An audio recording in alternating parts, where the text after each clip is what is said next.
লাফা শাকের ছ্যাঁকা প্যালকা। এটা হলো রাজবংশী একটা ট্র্যাডিশনাল খাবার। তো এটা বানানোর জন্য ছ্যাঁকা বা বেকিং সোডা দুটোই ব্যবহার করা যাবে। বেকিং সোডাটা ঠিকঠাক মতো হয়েছে কিনা এটার জন্য একটু হলুদ দিয়ে দেখতে হবে। যদি লাল হয়ে যায় তার মানে ঠিকঠাক হয়েছে। এখানে রসুন আর কাঁচা লঙ্কা থেঁতো করে নিয়েছি।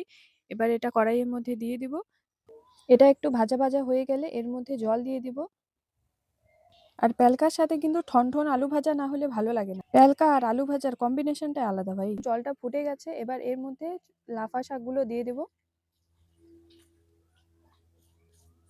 এগুলো দেখে মনে হচ্ছে অনেক আছে, কিন্তু কিছুক্ষণ পর এই যে কমে গেছে। এবার এর মধ্যে লবণ দিয়ে দেব। লবণ দিয়ে এবার সবগুলোকে মিক্স করব। একটু পর পর ঘেঁটে দিব। আর এটা না কিছুক্ষণ পর পর এটা একটু কমতেই থাকবে। এরকম দেখতে লাগবে কিছুক্ষণ পর। তারপরে যখন সেদ্ধ হয়ে যাবে এভাবে ঘেঁটে দিতে হবে। ব্যাস আমাদের রেডি রাজবংশী স্টাইল ছ্যাঁকা প্যালকা।